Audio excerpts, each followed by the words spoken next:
પ્રકરણ 39. તને સુગંધાને મળવા જવાની ઉતાવળ નથી લાગતી? સામ્યા માટે રિક્ષાની રાહ જોઈને ઊભેલા સિદ્ધાર્થને જોઈને સામ્યાએ મજાક કરી. એને મનમાં સારું લાગતું હતું કે સુગંધા કાશ્યપને મળવા જતા પહેલા સિદ્ધાર્થે એની પૂરી કાળજી કરી હતી. એને ચા પીવડાવી, નાસ્તો કરાવી, એને રિક્ષા મળી પછી બેસાડીને આરામથી આવજો કહીને પછી સિદ્ધાર્થ રઘુબીર કાશ્યપના બંગલે જવા નીકળ્યો. રિક્ષામાં બેઠેલી સામ્યા મનોમન સિદ્ધાર્થની સાથે ગાળેલી એ થોડી મિનિટો યાદ કરીને એક રોમાંચ અનુભવી રહી હતી. તો બીજી તરફ સિદ્ધાર્થ બીજી રિક્ષા પકડીને રઘુબીર કાશ્યપના બંગલા તરફ જવા રવાના થઈ ગયો. એણે મનોમન એક કાચી સ્ક્રિપ્ટ લખવા માંડી. એ સમજી શકતો હતો કે સુગંધા કાશ્યપે આવી રીતે અચાનક એને શા માટે બોલાવ્યો હશે. ગઈકાલે રાત્રે જે કંઈ બન્યું એ પછી એક માણસ તરીકે સુગંધાની લાગણી એ ન સમજી શકે એટલો બધો મૂર્ખ નહોતો. સુગંધા કાશ્યપ આજે શું કહેશે અને એનો પોતે કઈ રીતે જવાબ આપશે એની મનોમન ગોઠવણી કરતો સિદ્ધાર્થ રઘુબીર કાશ્યપના બંગલે પહોંચ્યો. સુગંધા ક્યારની પહોંચી ગઈ હશે કારણ કે એની ગાડી બહાર પાર્ક થયેલી હતી. એણે લોખંડનો ગેટ ખોલ્યો. બંગલો શાંત હતો. સામાન્ય રીતે ગેટ ખોલવા આવતો સુંદર પણ આજે બહાર દેખાતો નહોતો. સિદ્ધાર્થ આમ તેમ જોતો મુખ્ય દરવાજા સુધી પહોંચ્યો. દરવાજો ખુલ્લો જ હતો. સિદ્ધાર્થ મુખ્ય દરવાજામાંથી દાખલ થયો. સુગંધા ડ્રોઈંગ રૂમમાં એના પિતાની તસવીરની સામે ઊભી હતી. સુગંધાને જોઈને સિદ્ધાર્થને નવાઈ લાગી. એ સાડી પહેરીને સિદ્ધાર્થને મળવા આવી હતી. આછા ગુલાબી રંગના શિફોનમાં સિલ્વર કલરના ફૂલો ચમકતા હતા.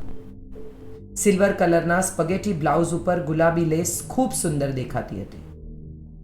સુગંધાનું ફિગર સાડીમાં વધારે આકર્ષક, વધુ કમનીય લાગતું હતું.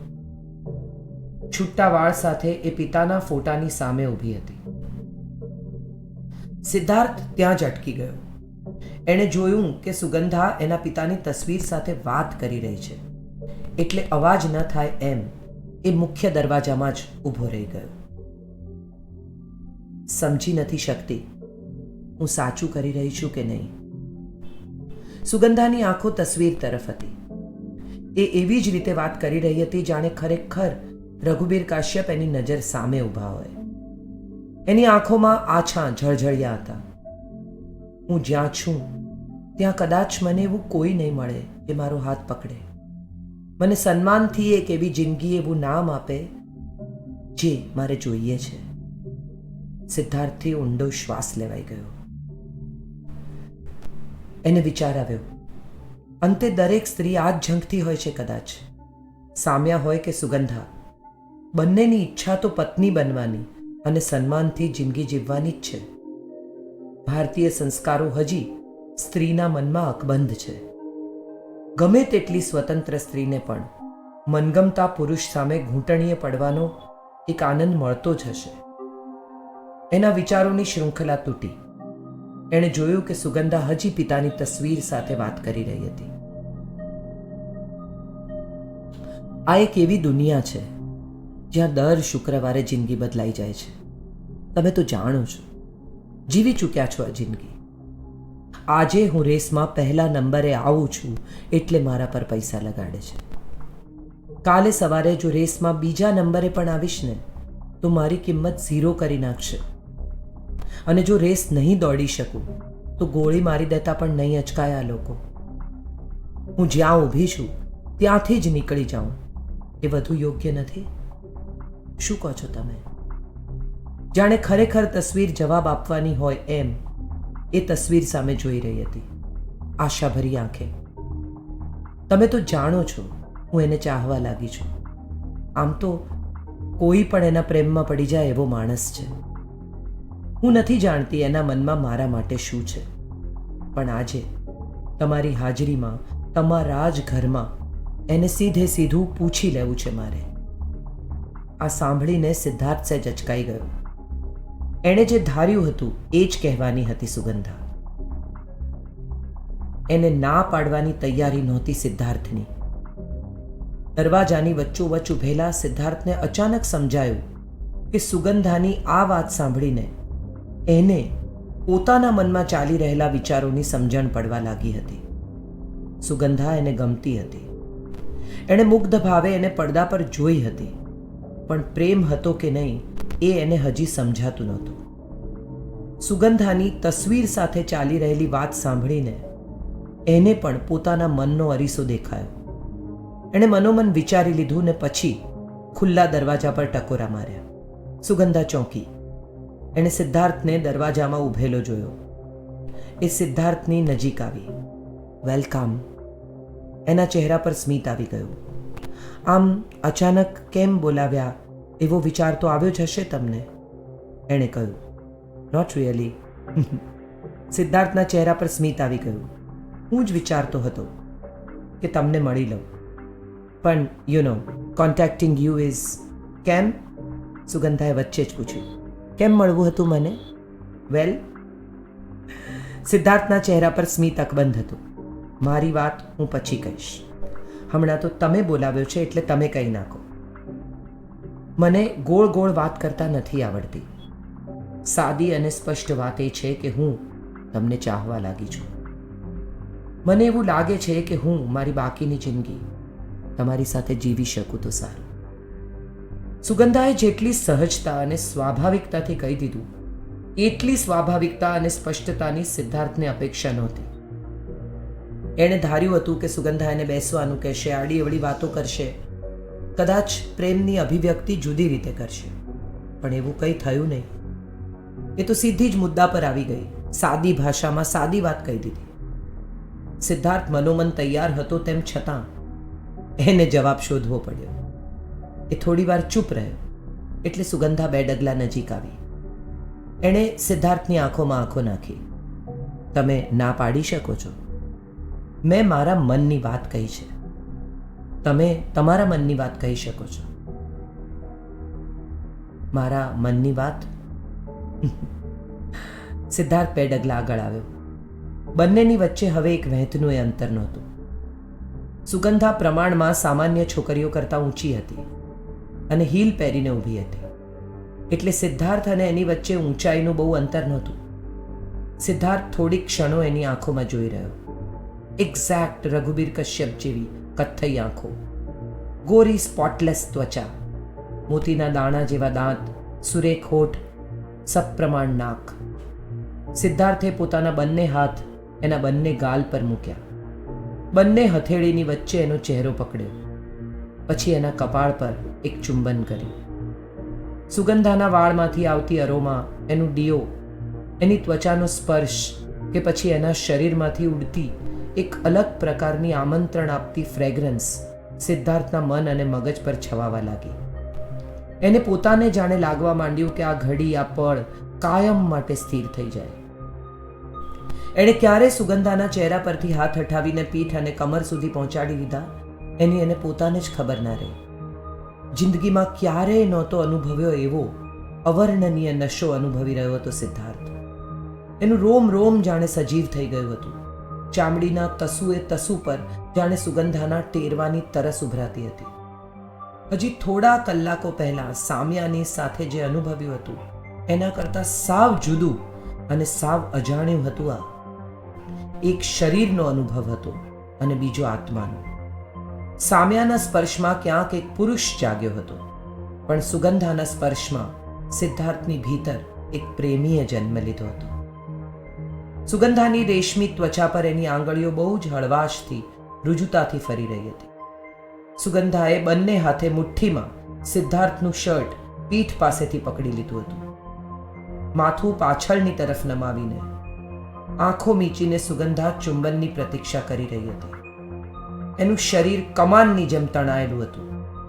એના હોઠ સહેજ ખુલી ગયા હતા. સિદ્ધાર્થે સહેજ ઝૂકીને સુગંધાના હોઠ પર હળવું ચુંબન કર્યું, પણ એ પતંગિયાની પાંખ જેવા હળવા ચુંબનથી જાણે દાવાનળ સળગ્યો હોય એમ સિદ્ધાર્થના હોઠ ખુલ્યા. એક પ્રગાઢ ચુંબનની શરૂઆત થઈ. સિદ્ધાર્થના હાથ હજી સુગંધાના વાળમાં પરોવાયા હતા. સુગંધાના નખ એની પીઠમાં ખૂંપી રહ્યા હતા. એક ન સમજી શકાય એવું બંધન બંનેને બાંધી રહ્યું હતું. ખરેખર તો સિદ્ધાર્થે થોડીક જ ક્ષણો પહેલા મનોમન નક્કી કર્યું હતું કે પોતે સુગંધાને સમજાવશે.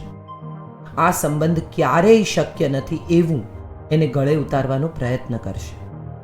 પોતે પ્રેમમાં કે લગ્ન જેવા બંધનમાં નથી માનતો એ વાત એને સ્પષ્ટપણે કહી દેશે. મનોમન લખાયેલી એની બધી સ્ક્રિપ્ટ લીરે લીરા થઈને હવામાં ઉડી રહી હતી. સિદ્ધાર્થના બધા જ વિચારો, દ્રઢતાઓ, સ્પષ્ટતાઓ, માન્યતાઓ, સિદ્ધાંતો ચૂર ચૂર થઈને વેરાયા હતા ચારે તરફ. એને ફક્ત સુગંધાનો સ્પર્શ સમજાઈ રહ્યો હતો. એની ફ્રેગ્રન્સ, એની ત્વચાની ગરમી, એના હોઠની કુમાશ. સિદ્ધાર્થને ખબર પણ ન રહી કે એણે ક્યારે સુગંધાને બે હાથમાં ઉંચકી લીધી. ઉન્માદ અને બેહોશીની દશામાં બંને જણા રઘુબીર કાશ્યપના બેડરૂમમાં દાખલ થયા. ગઈકાલે પાર્ટીમાંથી નીકળતી વખતે સુગંધા જે હાલતમાં હતી એ જ હાલતમાં એ ફરી એકવાર સિદ્ધાર્થના હાથમાં ઝૂલી રહી હતી. એના વાળ અને માથું સિદ્ધાર્થના હાથની એક તરફ હતા તો ઘૂંટણની નીચેના પગ બીજી તરફ ઝૂલી રહ્યા હતા. સિદ્ધાર્થના સ્પર્શના નશામાં સુગંધા તરબતર હતી અને સુગંધાના સ્પર્શથી સિદ્ધાર્થ લગભગ બેહોશ જેવો. રૂમમાં લઈ જઈને સિદ્ધાર્થે સુગંધાને પલંગમાં મૂકી. કોઈ ફ્લાવર વાઝમાં ફૂલ ગોઠવતો હોય એટલી નજાકતથી. સુગંધાની સાડીનો છેડો પલંગ પર ફેલાઈ ગયો હતો. ગુલાબી રંગના પાલવ પર સિલ્વર રંગના ફૂલો આછા અંધારામાં ચમકતા હતા. બેડરૂમના પડદા બંધ હતા. એક ન સમજાય તેવું અભાન બંનેને ઘેરી રહ્યું હતું. સુગંધાની આંગળીઓ સિદ્ધાર્થના ચહેરા પર, પછી ગળા પર અને પછી એના શર્ટના બટન સુધી પહોંચી.